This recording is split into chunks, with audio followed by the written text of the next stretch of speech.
Arriving in Dublin, Pope Francis wasted little time in tackling a major scandal. With critics accusing the Vatican of covering up decades of sexual abuse by its priests, he opened his two-day visit with a statement. The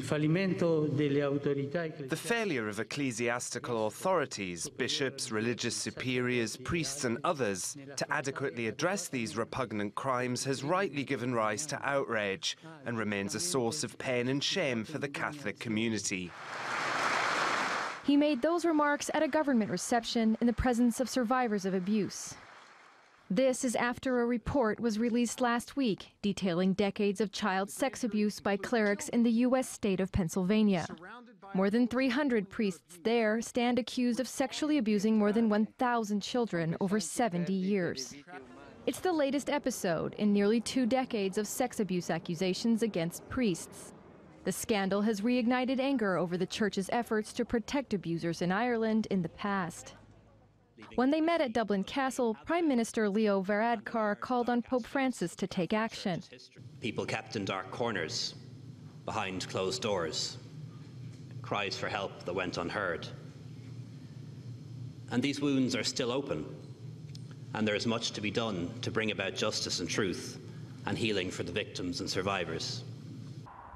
But Ireland is no longer the conservative Roman Catholic country it once was. Since Pope John Paul II visited 39 years ago, church attendance is down, and lawmakers have legalized divorce, same-sex marriage, and abortion. And since 2004, thousands of sex abuse accusations have been made against Irish clergy.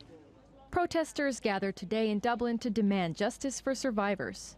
They're also calling for an end to impunity for abusers many say the church has long protected. Trust will not be returned within the Catholic population from simply what Pope Francis will say to the Catholic population. He needs to make clear that actions are going to be put in place and what those actions are going to be.